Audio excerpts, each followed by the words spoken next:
succeed within your quest when others seem to fail, while in the world of sports, do some teams consistently win when others seem to lose? What then are those ingredients that allow us individually and thus collectively to reach that potential? Well, to answer that question, I'd like to tell you a story. Although it's my story, but I'd like you to share it with you because we all have a story of how we got to where we are today. Obviously, the roads that we've taken to get to this point in our lives are very different, but the experiences are pretty much the same. Think about it, the ups, the downs, the successes, the failures, the barriers that we all face. Now, most of my life has been involved in the world of football, one level or another.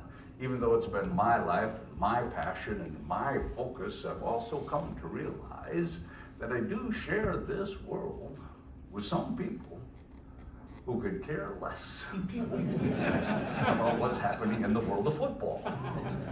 And, well, some of those people may be sitting right out here, this morning. Now, whether or not you like the game of football, you at least have to admit to yourself that it's become part of the fabric of our lives. Think about it now that it's on television 24 hours a day.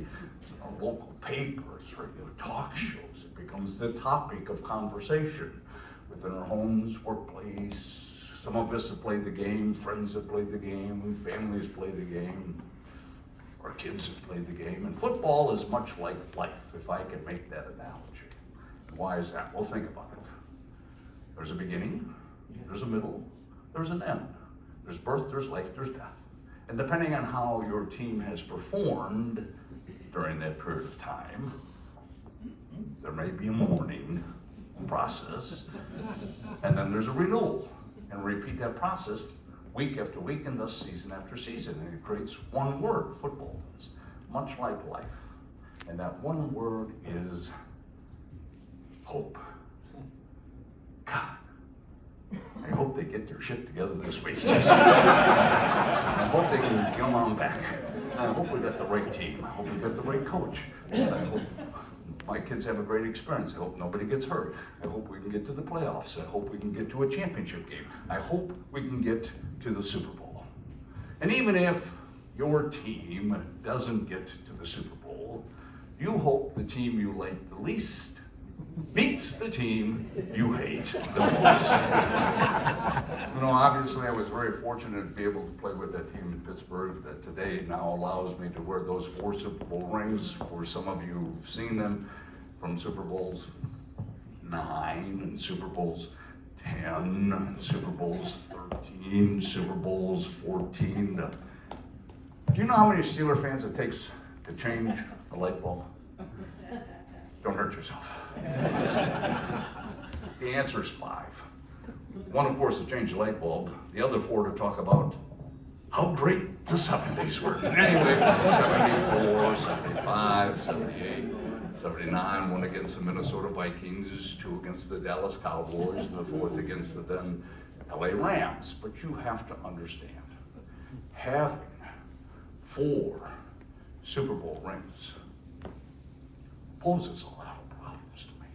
Because no matter where I may go, it raises a myriad of questions like, oh, geez, why you got 4 Super Bowl rings? Do you change them every day? How do you decide which one to wear? Which one's better than the other one? Which one do you like more than the other one? Well, I have to tell you in all honesty that this one that I wear on my right hand from Super Bowl 13, the second time that we had played the Dallas Cowboys, is the one I wear all the time. And for various reasons. 1, happened to be the best game I played in all 4 Super Bowls. Secondly, it was the only game in all 4 Super Bowls that I had scored a touchdown in. But you also have to understand that it was just not an ordinary touchdown. It was just not a run-of-the-mill flop your body over the goal line kind of a touchdown, because think about it, that does not take a whole lot of skill. Any dumb slob can do that. From 1 yard out, just give the ball. Let them fall over the goal line. No, this one was one of a great athletic achievement. One of a extraordinary ability. And for those of you who may remember it, oh, now these many years ago, I want to thank you very much. For those of you who don't remember it, somewhat fuzzy, quite not in focus, and although you may remember that the Steelers had partook in the game and yet maybe Blier did do something, well, I would like to make sure that before we leave here this morning, is that touchdown will be forever etched in your memories. So I'd like to take you back briefly in time to the game all those many years ago, the second time we were playing the Cowboys, and we knew it was going to be a very toughly fought battle because of the fact you just don't play the Cowboys twice after you beat them the first time and expect them to roll over and play dead the second time. And that game had seesawed back and forth, especially in the first half, when all of a sudden the score was tied 14-14, and we got the ball back. But more importantly, we got what? We got momentum on our side, and we started to drive the ball down the field. And as we're driving the ball down the field, all of a sudden we found ourselves down on the 7-yard line. And it was third down with 1 yard to go for a first down. You gotta picture this. As we broke out of that huddle, heading up to that line of scrimmage, Franco Harris is lined up behind Terry Bradshaw. I am to the right of Franco. The play that had been called was just a quick pass play to the halfback, myself, where I go at a 45-degree angle down to the line of scrimmage, cut down the line of scrimmage at another 45-degree angle, catch the ball over my shoulder, take a 90-degree turn up the field, pick up 1, 2, 3 yards, depending on how the Cowboys would react. And they always reacted well. But when the ball was snapped, none of that happened. I did break out of my stance, but my opponent jumped across that line of scrimmage and took my path away from me. So the best I could do was what? I cut it short. I took that 90-degree turn right up in front of him.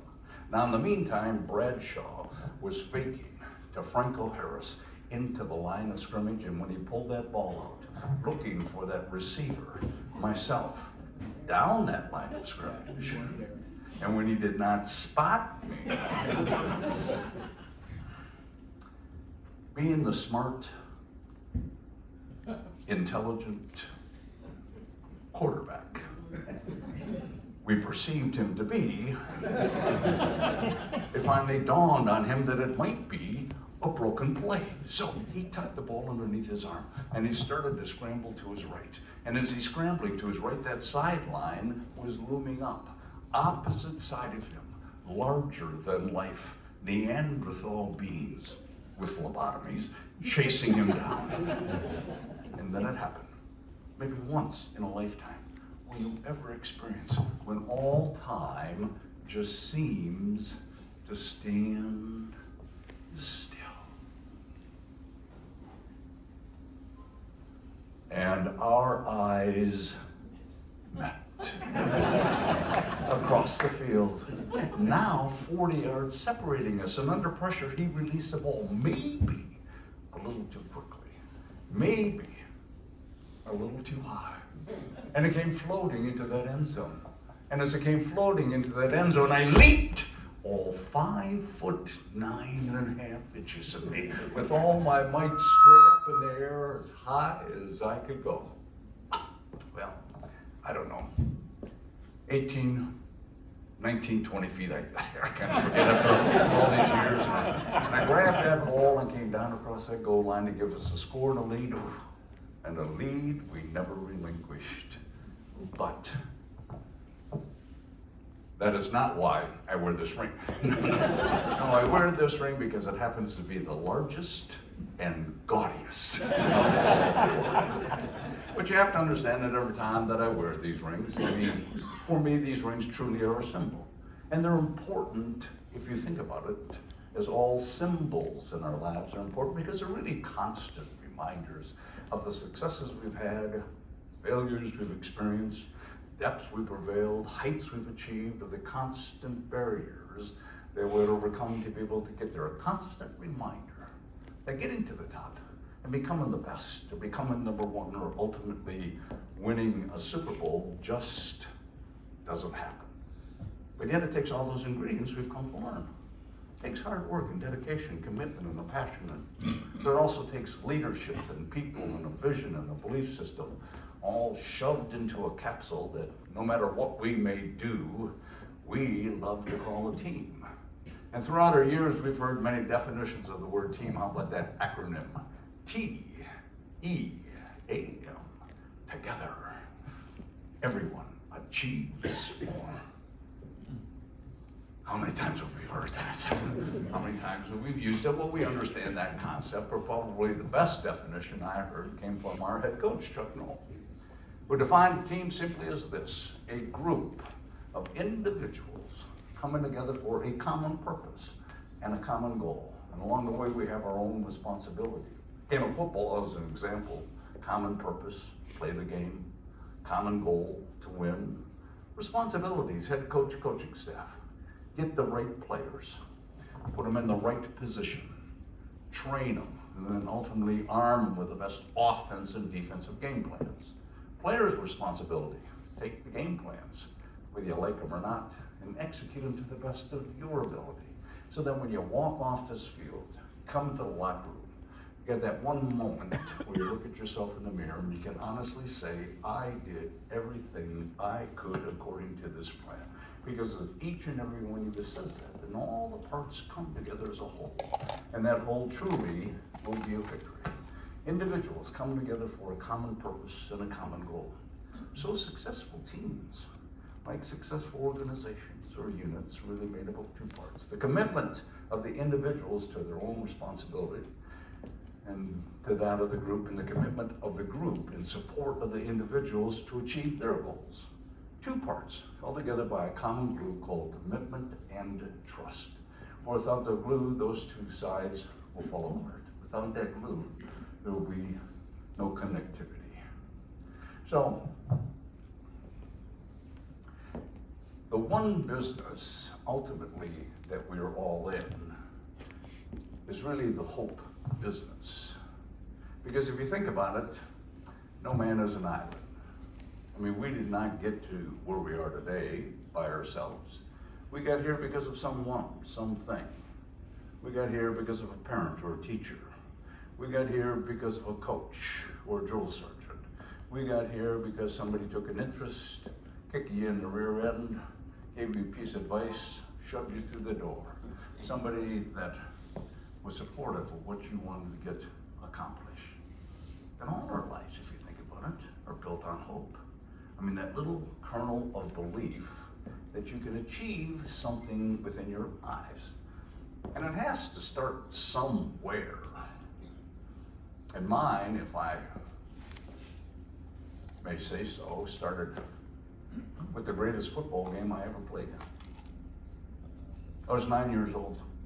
I was playing Dickie Weisskruber, my next door neighbor. See, being born and raised in a small Midwestern town, Appleton, Wisconsin, for us cheeseheads, I mean, football was a big part of our lives. And Dickie and I had an extensive schedule. We had home and away games. And the first game of that season was an away game for me. So of course I had to go across the street. Pick up Dickie and play in his side lawn. But what a game. I mean, really, in all honesty, what a game. I scored 51 touchdowns.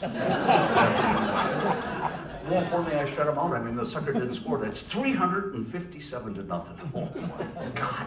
That was a game of skill and will. Now, just because the fact Dickie was 5, I mean, shouldn't take anything away from my personal achievement. He was a big 5. I mean, he was a tough kid. But the interesting thing is that Dickie never gave up, and we had pickup games in the neighborhood as we had a tendency to do. And so as we continued to play in organized groups in grade school and junior high and high school, and then thereafter, there was one thought that was always a catalyst along our ways that pulled individuals together and mold them into a team.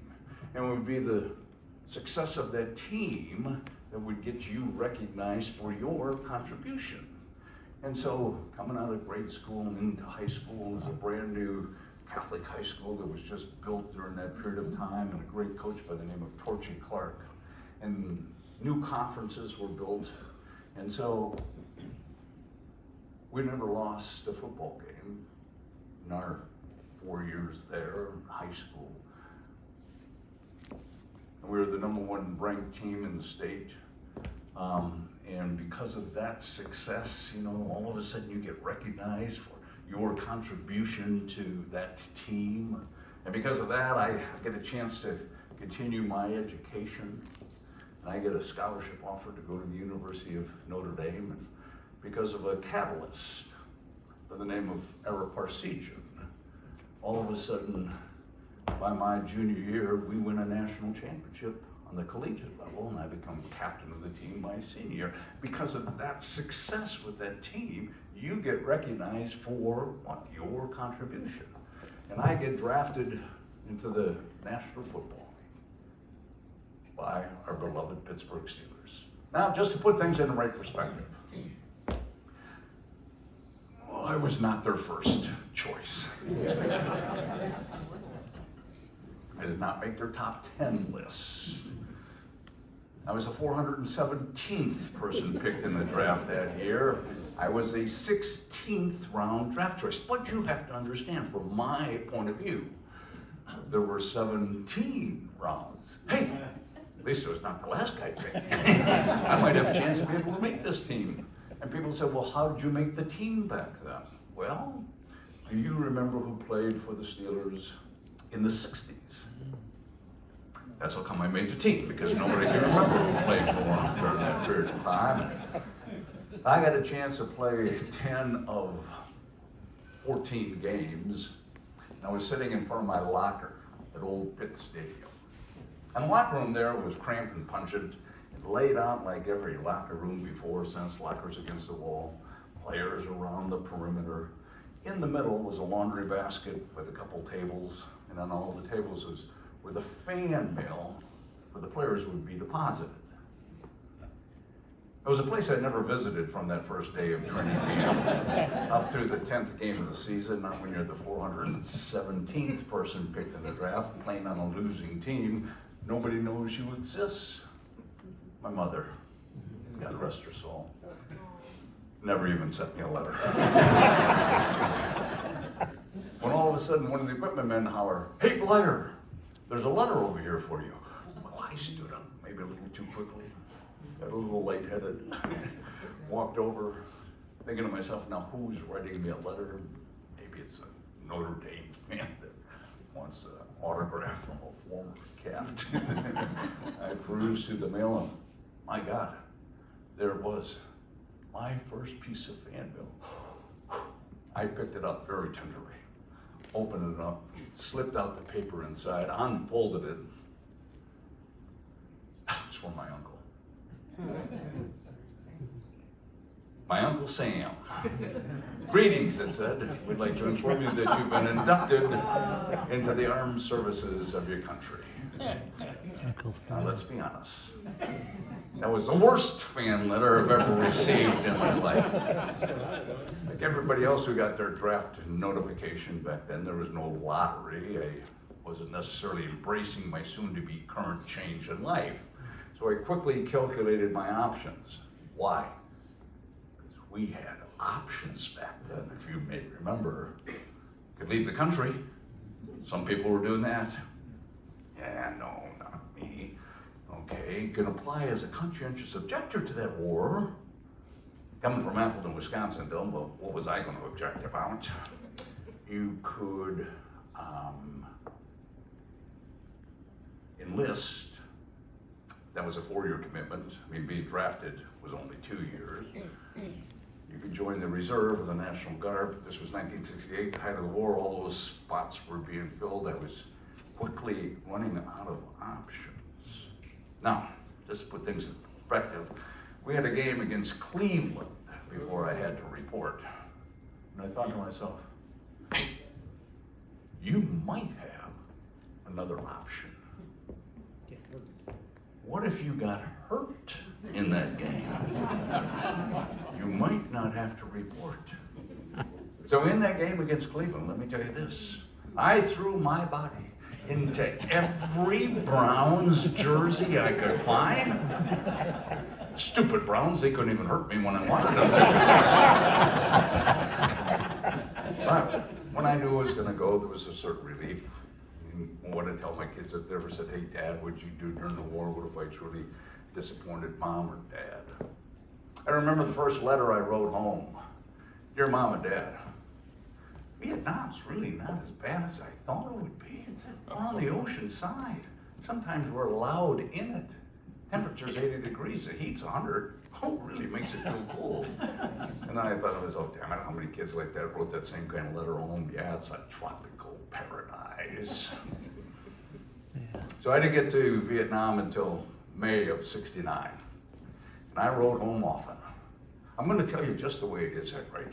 So if you want something to worry about, I will give you something to worry about. Then I wrote, ha, ha, ha. I mean, I guess that was my policy at that period of time. So I wrote to them about the elephant grass. It was tall and sharp. But the leeches, they were short and sharp. About the wait a minute vines, where you'd be on patrol with the unit, the 100+ degree temperature so hot, make your nose bleed, the temperature that would deconstruct this body from over 200 pounds to 165 pounds. You come across these thorns that vines that had thorns on them like little fish hooks, and all of a sudden you get caught, and the more you try to get yourself untangled, God, just the more you got yourself tangled, and the only thing you could holler was, wait a minute, until you got yourself untangled. I wrote to them about the Viet Cong, who were farmers by day and killers by night, about our luxurious air mattress and the poncho liner used as a cover. The mud turned into rivers when it rained, and the only time you got a chance to bathe was when it did rain. Now, I don't think that I wrote to them about the snakes or the occasional Bengal tiger. I really didn't want them to worry. I could handle combat, I thought to myself. And you know why? Because I had the nuns grown up. What was combat like? It was like 16 years of Catholic education. It was like that, you say. If I could be flip about it, I didn't have to think about it. I didn't have to think about how ridiculously unfunny it really was. So when the bullet entered my thigh and I was laying on the ground, blood was pouring in my pants, I didn't think about the nuns, one in particular, my 6th grade teacher, Sister Hilaire, and all the stories that she told us about those soldiers in Korea in World War II. And when the blood started to flow, they started making deals. That's how some of them became priests. And I thought to myself, that's where I'm starting my bidding. You get me out of here. And I'll become well, I wasn't going to become a priest, okay, fine. So, what else you got? Now, in 4 days, I was going to go to leadership school or had the chance to test out of combat. But this was not August 24th, this was August 20th. Bleeding was the best you could hope for because guys were dying, not making deals, dying. So with a bullet in my thigh, panic in my chest, I still have my weapon, an M79 grenade launcher. Let me just tell you, I was launching grenades not knowing where they're landing. We were getting hammered. I put my head down for a moment, maybe reconsidering the priesthood. When all of a sudden I saw a grenade come flying through the air and hit my commanding officer in the middle of the back, bounced off of him, rolled between my feet before I could jump out of the way. It blew up through my lower feet and legs, and again we were in another firefight until the sister platoon fought its way down and dragged us out of there. So I was 4th or 8th in line as they were dragging us out of there. 4 guys picked me up in a poncho liner, dragged me through the night as they did.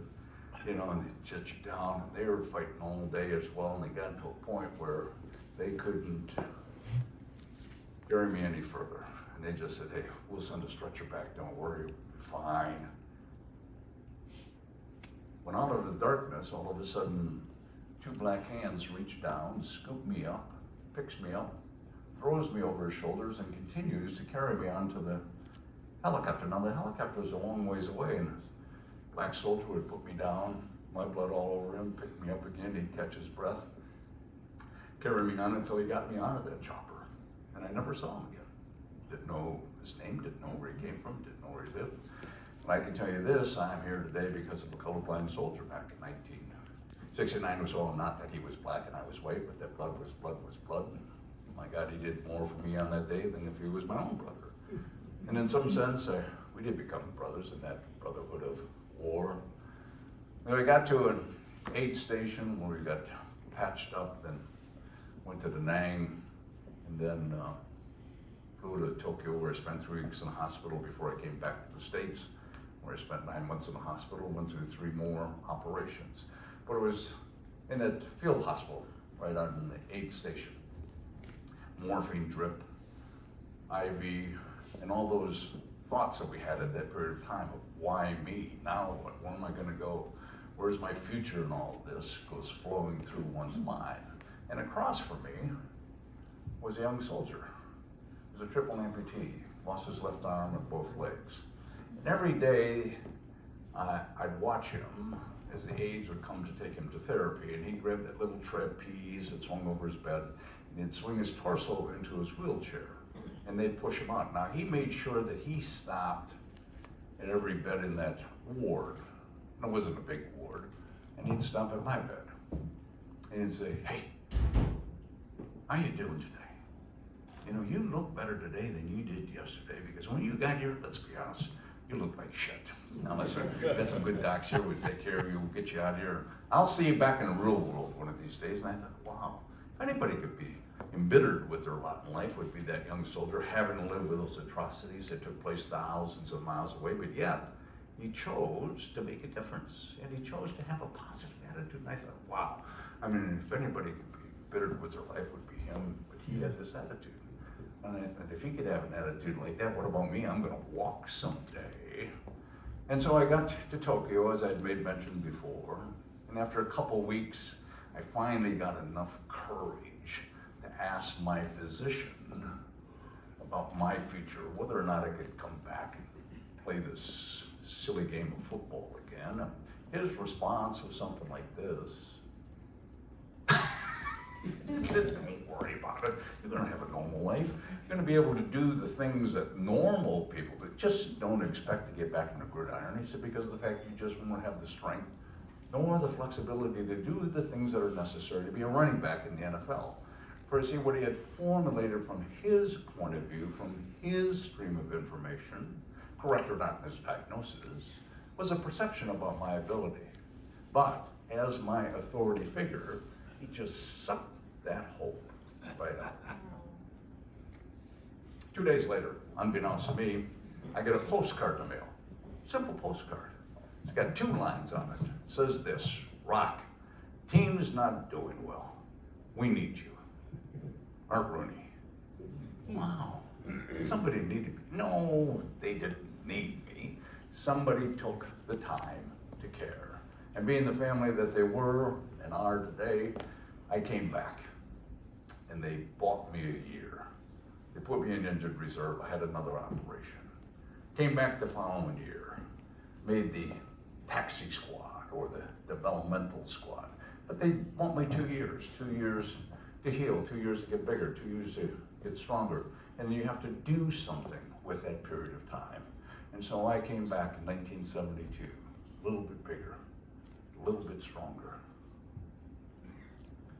Leading ground gainer during the exhibition season. Thank you very much. Good enough to make the team. Never carried the ball, but that's okay, better than the year before. Came back in the following season, a little bit bigger, a little bit stronger. Leading ground gainer, again, during the exhibition season. Thank you very much. Got to carry the ball once during that season, better than the year before. But all of a sudden, things started to change for me in that year, 1973. I mean, to make the team again the following year, I was going to have to fight with every free agent, draft choice, and rookie to do so, and I just didn't think it was fair. Not that life's fair. I thought, well, maybe my life's going in another direction. I mean, I did come back, I did make the team, I got a chance to play, maybe not to the level I thought, but hey, that wasn't part of the deal in Rice Paddy. And so after the 73 season, I left the Steelers to find my life's work. I was in Chicago, selling life insurance, when I got a call from a teammate of mine, Andy Russell, who was coming to Chicago, big sports dinner taking place unbeknownst to me. He said, hey, let's get together. I hadn't seen you since the end of the season.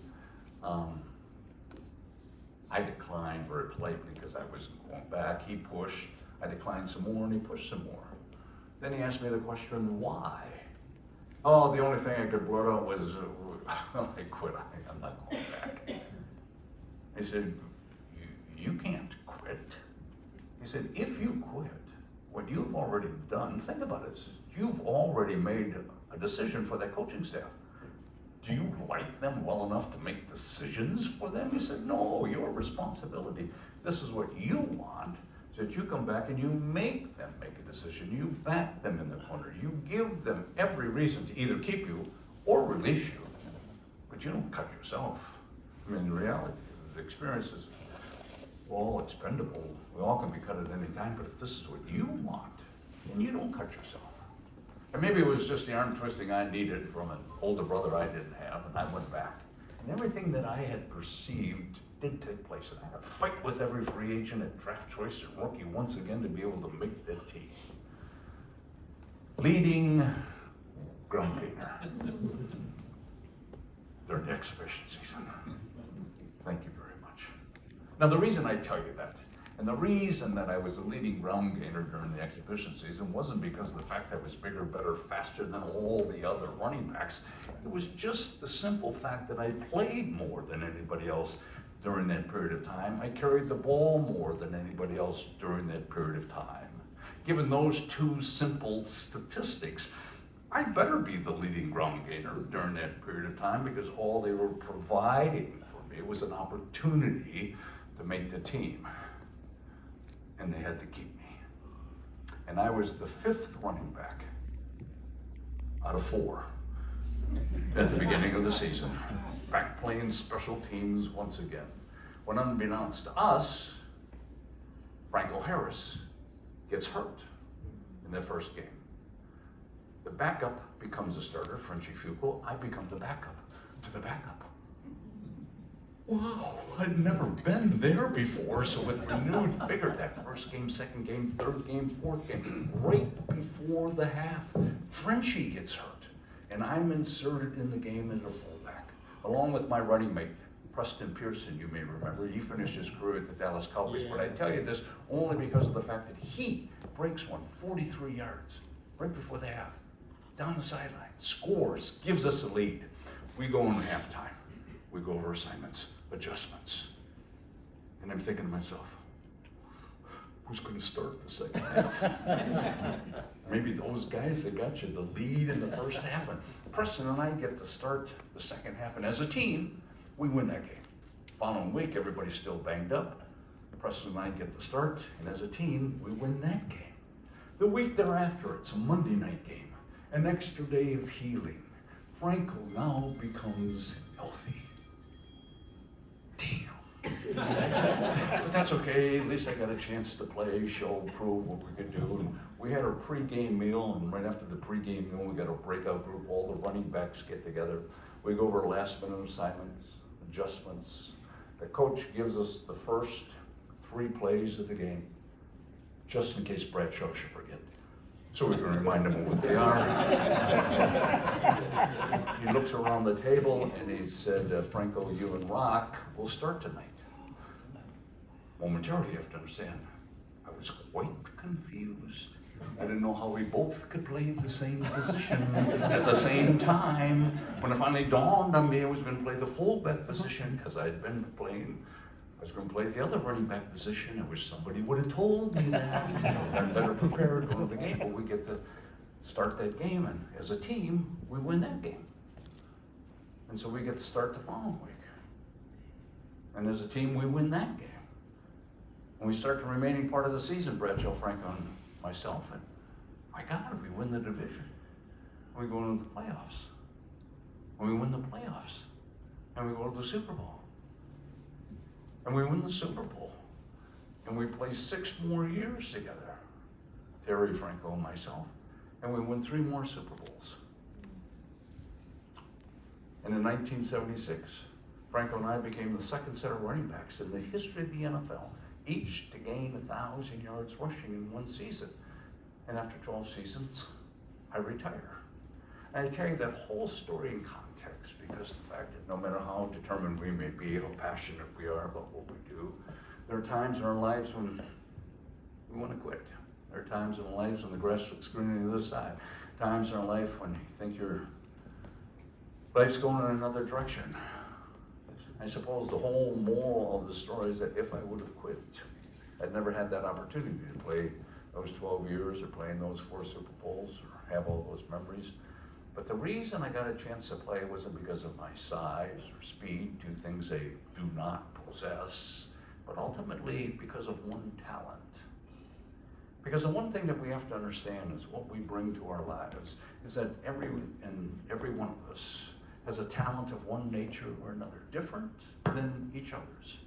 And it's really that talent that needs to be supported and exposed. Prior to that breakout group, all those many years ago, Chuck Noll came up to our running back coach and said, listen, you have a weakness in your backfield. Who is your best blocker? He said, Blier. He said, then start him. One talent. And all of a sudden, the fine line of one that connected my life came full circle, much like the fine line of one that connects each and every one of our lives to where we are at this moment in time.